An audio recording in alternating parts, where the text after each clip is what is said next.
Ini naman po sa ating mga ka-agri dyan. Ngayon ay papunta po tayo sa Nakatan Farm, Mr. Agri, para mag-update po tayo.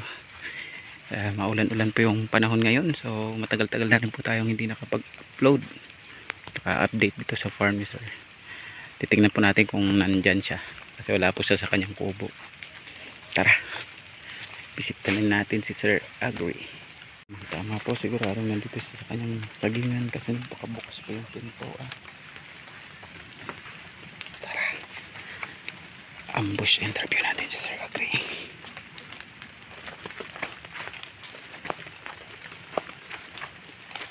Medyo matulas po yung daanan.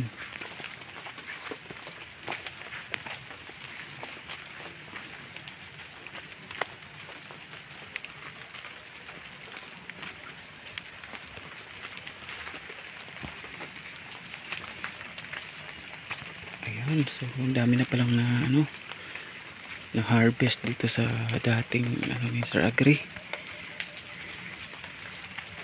Dito sa luma niyang tanim, nauna niyang tanim. Dito naman po sa pangalawang niya ay napakarami na po ang may bunga.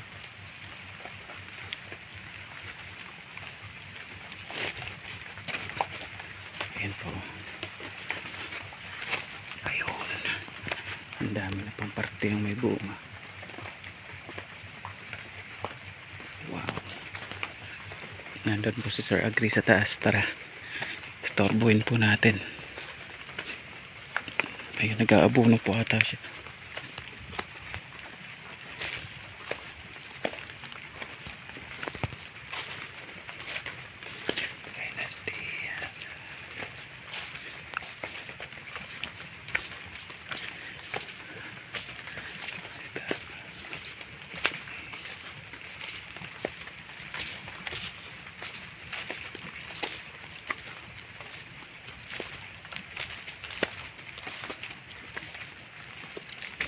Ayan na po siya, hindi niya po ako nakikita.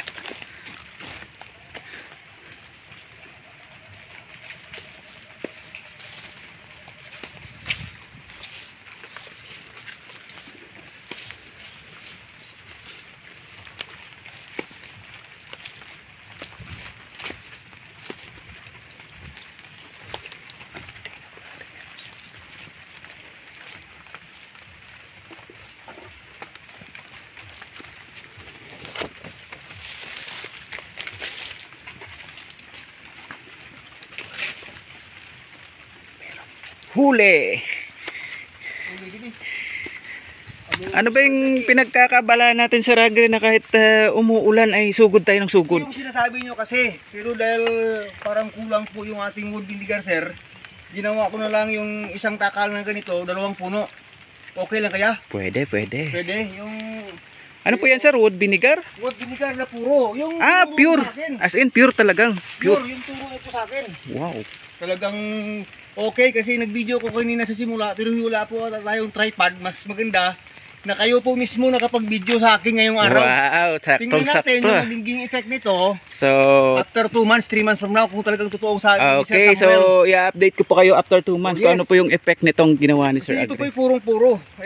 Mga tanong ko lang, sir, para yung isang container natin, sir, kung compare mo sa urea, mga ano yung comparison? Pwede siguro 1:1. 1:1, no? Yan rin kanina sinabi ko sa first video ko. Kasi yan rin kasi sinabi ni Sir Samuel. Yung isang 20 liters natin, parang isang sakong urea na rin, yung ano? Yung katumbas. Yung katumbas. Wow.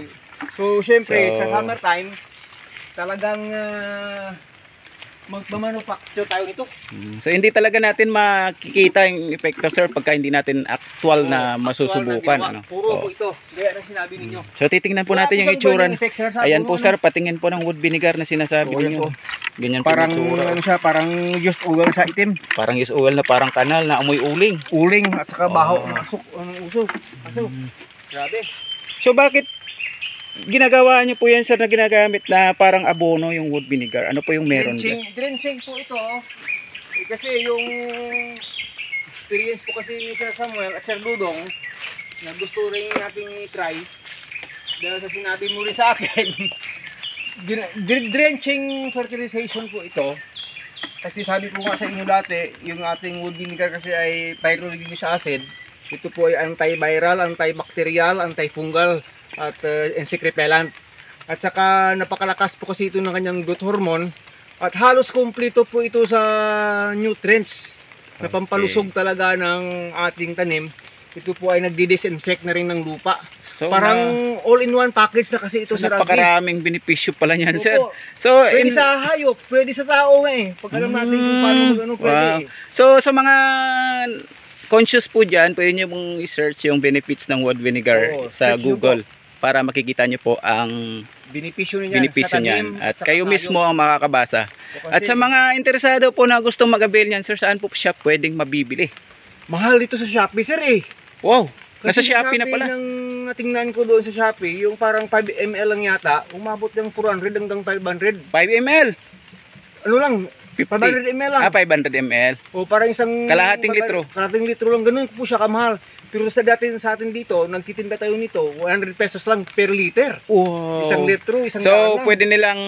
pwede silang mag-message sa inyo or pwede rin sa akin, sir, ano? Supply, sa'yo lang. Ah.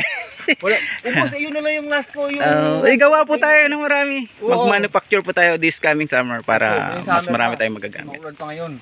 Ayan, so, Sige po, gawin ko muna yung trabaho ko. okay. So, ayan po, update po tayo. Update ko po kayo pagka after 1 month kung ano po yung magiging resulta nito dito sa lakatan ni Sir Agri. Kasi yung nakagamit nitong nauna ay Yung kapatid niya.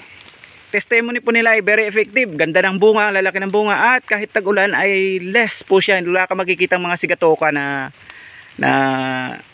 dumadapo dyan sa dahon ng saging. Wala Kasi talaga, sir. Mayroon naman pero konti siguro. napaka 10 to 15%. Ganun lang, sir. Ganun kababa. Actual ko mismong nakita. Kahit Kasi hindi ko mag-spray no ng anti-fungal plus, sir, walang problema. walang problema. Talaga. Oo. Kasi dati nito, nag-i-spray na tayo nito. Pero ipoprove po natin yan pagka after 1 month, makita nila dito, tingnan natin ito, napapasok pa po Oo. siya ng mga sigatoka. Ayan po. Kasi pa yan. Ayan o. Nakapasok So na. after 1 month, magbibideo po tayo ulit dito sa Farm ni Sir Agri para update.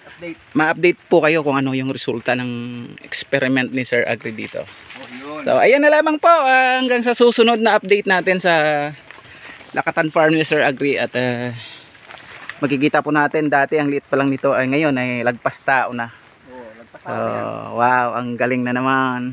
Walang hinto ang kasipagan ni Sir Agri. So ayan na muna, bye bye everyone, God bless.